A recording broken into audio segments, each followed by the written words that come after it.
जीव हमारी जाति है, मानव धर्म हमारा, हिंदू मुस्लिम सिख ईसाई को धर्म नहीं है जा रहा।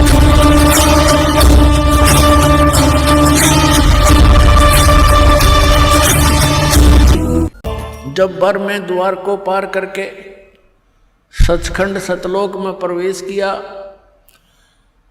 आदरणीय गरीबदास साहिब जी के शरीर का नूर 16 सूर्य जितना प्रकाशमय हो गया। और क्या देखा, वो जिंदा महात्मा के रूप में परमात्मा जा रहे थे। उस परमेश्वर ने अपने रूप को, अपने तेज को छुपाया हुआ था और दूसरे रूप में वो वही कबीर परमात्मा अपने अन्य रूप में एक बहुत बड़े सिंहासन पर तख्त ये अपना लकड़ी का नहीं, तख्त होता है। जैसे राजा लोगों की राजगद्दी को तख्त बोला करते थे कि फलाना राजा इतने सन में तख्त पर विराजा था, तख्त पर बैठा था, यानी गद्दी पर बैठा था। कंट्रोलर की सीट पर समझ लो तख्त। तो वहाँ परमात्मा विराजमान दूसरे रूप में सिंहासन के ऊपर, बहुत सुंदर सिंहासन। और जिंदा महात्मा के रूप में कबीर जी, कबीर परमेश्वर जी नीचे से गए थे, गरीबदास साहिब जी उनके साथ थे। वहाँ एक चंवर रखा था। जिंदा महात्मा के रूप में परमेश्वर कबीर देव जी, कबीर साहिब जी अपने ही दूसरे रूप पर चंवर करने लगे, जो सिंहासन पर विराजमान था। जैसे एक सेवक करता है, अपने गुरुदेव के ऊपर चंवर करता है श्रद्धा के साथ। गरीबदास जी ने सोचा कि भी भगवान तो ये है जो तख्त पर विराजमान है, गद्दी पर बैठा है।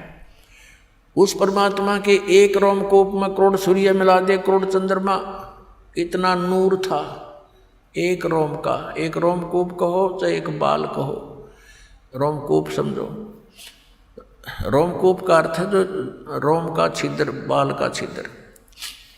अब गरीबदास जी ये सोचने लगे कि ये है भगवान, और बाबा जी यहाँ का नौकर ना करे इनका।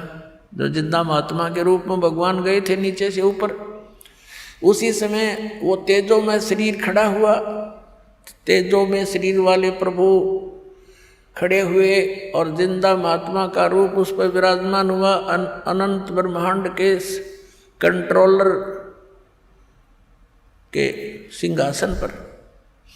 और वो तेजों में शरीर स्टोर करने लगा बाबा जी वाले रूप पर, नौकर की तरह, सेवक की तरह। अब गरीबदास जी कभी उधर देख रहे हैं बालक, कभी इधर देख रहे हैं, सोच रहे हैं ये क्या कारण है कि इस बाबा जी के ऊपर और ये भगवान चंवर कर रहे हैं। इतने में क्या देखा कि वो तेजों में शरीर उस जिंदा वाले शरीर में समा गया। अकेले जिंदा वाला शरीर अनंत कोट ब्रह्मांड के स्वामी के उस सिंहासन पर विराजमान रहे। चंवर अपने आप हो रहा था, अपने आप सिर पर ऐसे हो रहा है। गरीबदास जी अचरज में गिर गए और कहा कि हे भगवान, सचमुच आप ही परमात्मा हो? कहाँ बेटा, मैं ही परमात्मा हूँ। सोचल सीधर मैं करूँ अपने जन के काज। तो गरीबदास जी ने वहाँ के देखे सब वो नज़ारे, वो समुद्र और वो भरे हुए दूधों और दहियों के माट सरोवर देखे, फलदार वृक्ष देखे और वहाँ का वातावरण देखा। कहा भगवान अब मुझे यही रख लो आपके बच्चे को। वहाँ के वो सब भक्त जो आत्मा हंस वहाँ पर रहते हैं उनसे मिले। कबीर साहब ने फिर उनको सृष्टि रचना सुनाई। उन अन्य जो वहाँ रहते हैं पुण्यात्मा, उन्होंने बताया कि ऐसे ऐसे जो यहाँ से चले गए उन्होंने ये गलती की थी और उसका दंड देखो कहाँ भोगना पड़ रहा है। परमात्मा जाते हैं, कोई सुनता नहीं, उस काल के ही बातों में फंसे पड़े हैं, उसके झूठे सुख में सब वहीं पर व्यस्त हैं। जन्म और मृत्यु और 84 लाख प्रकार के प्राणियों के शरीरों में वो कष्ट उठा रहे हैं। तो गरीबदास और अब ये है वो स्थान जहाँ कभी जन्म मृत्यु नहीं होती, कभी वृद्ध अवस्था नहीं आती और कुछ भी काम नहीं करना पड़ता, इतना आनंद रहता है, सब आहार उपलब्ध है। गरीबदास जी ने कहा परमात्मा मुझे यही रख लो, भेजो ना भगवान, वो तो घना गंदा लोक है भगवान, वहाँ तो हाहाकार मच रही है। तब गरीब परमात्मा ने कहा बेटा तुम यहाँ से जब गए तुम बहुत भक्ति युक्त थे, अब तुम भक्ति रहित हो गए, मैं एक ऐसा मंत्र दूंगा जिसको सतनाम कहते हैं, 2 अक्षर का है, जिसमें एक ओम मंत्र है, एक तत्व गुप्त है। श्रीमद् भगवद गीता अध्याय नंबर 17 के श्लोक 23 में ये मंत्र सांकेतिक अर्ध सांकेतिक लिखा है। ओम तो सार्वजनिक है, स्पष्ट है, तत् और सत ये 2 मंत्र गुप्त हैं। ये केवल कबीर परमात्मा ने अपनी उन प्यारी आत्माओं को दिए थे जिनका मोक्ष हुआ। फिर उनको सख्त हिदायत दे दी थी कि अभी इस सतनाम को डिस्क्लोज ना करना, नहीं तो आने वाले समय में ये काल के दूतों का दाव लग जाएगा और मेरे बच्चे भिन्नता पहचान नहीं सकेंगे, क्योंकि इस मंत्र के देने वाला पृथ्वी पर एक ही होता है, दूसरा नहीं हो सकता। या तो परमात्मा आए थे, उसमें वो अकेले ही थे, ना कोई ऐसा साधन था, ना कोई मीडिया थी, ना कोई कन्वेंस था, और फिर भी परमात्मा ने 64 लाख शिष्यों को स्वयं ही नाम दिया, दीक्षा दी थी, अन्य को नहीं दी थी। भले ये मंत्र नहीं दिया था, ये 5 मंत्र जो आपको 7 मंत्र बना कर दिए जाते हैं, तो उसमें केवल ये 5 मंत्र ही देते थे दाता, ताकि पता था उनको कि ये अभी मुझे पहचान नहीं सकेंगे, और यदि इनको किसी को मंत्र ये दान कर भी दिया तो ये डिस्क्लोज हो जाएगा, बात बिगड़ जाएगी। इस दृष्टिकोण से उन गरीबदास साहिब जी से कहा कि आप ये नाम जाप करना, क्योंकि आप पक्के भक्त हो, आपके अंदर श्रद्धा पूरी होगी, आपने स्थान देख लिया, और उस स्थान को देखने के बाद फिर यहाँ रुचि स्वप्न में नहीं हो सकती। इस बात से गरीबदास साहिब जी संतुष्ट हुए कि जो आज्ञा प्रभु आपकी, और कहा ये अभी बताना नहीं। परमात्मा ने अपना सारा ज्ञान उसके अंदर फीड कर दिया गरीबदास साहिब जी की आत्मा में, जैसे एक कंप्यूटर से दूसरे कंप्यूटर में बहुत बड़े ये सत्संग की वीडियो तो कोई घंटों की फैक्स कर दी जाती है और उसमें भी सेव रह जाती है।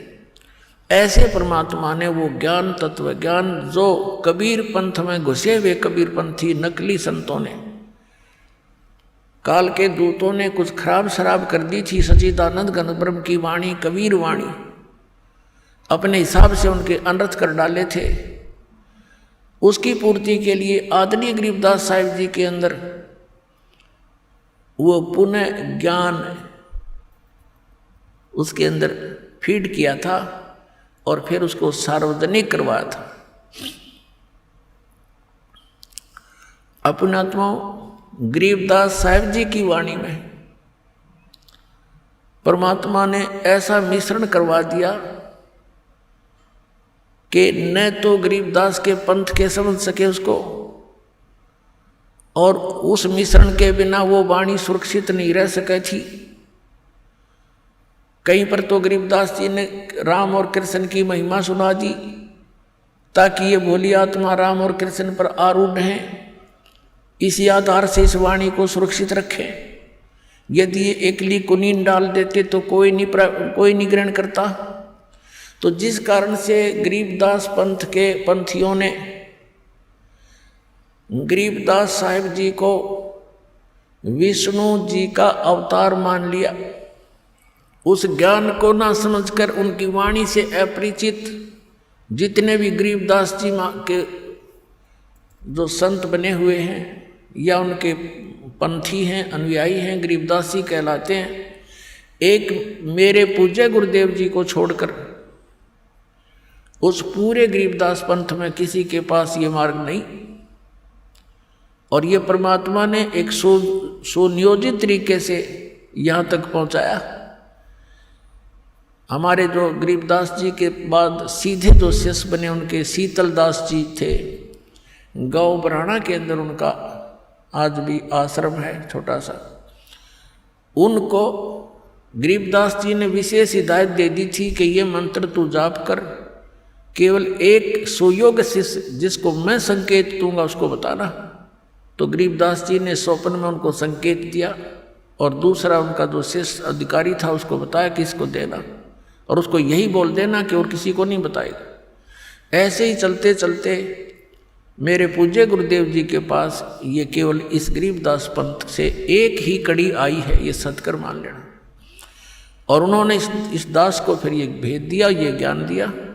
मेरे पूज्य गुरुदेव जी के बहुत से शिष्य थे, कुछ साधु भी बने हुए थे, लाल कपड़े रंग कर भी रहते थे।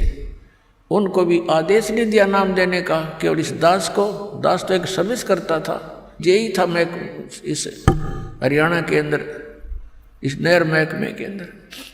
और जब दास की पता नहीं उन्होंने क्या देखा इस दास के अंदर, स्पेशल मुझे कहा था कि ये नाम तू दिया करेगा, सत्संग कर और अकेला मत समझना, परमात्मा तेरे साथ रहेंगे और विश्व में तेरे समान पृथ्वी पर कोई संत नहीं होगा।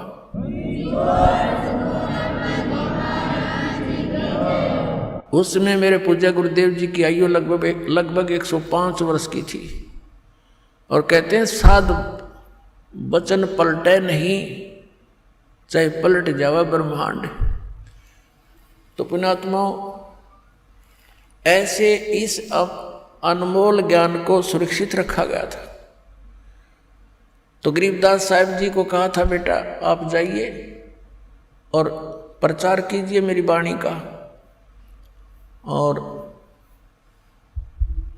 ऐसे इसको गुप्त रखना, तो स्वयं जाप करना इस मंत्र का, अन्य किसी को। उस कबीर परमात्मा ने भी यही कहा था कि एक सुयोग्य से तुझे संकेत करूंगा उसी को देना। तो ऐसे संकेत होते होते ये मेरे पूज्य गुरुदेव जी तक पहुंचा, उससे इस दास को प्राप्त हुआ। और सन 1997 में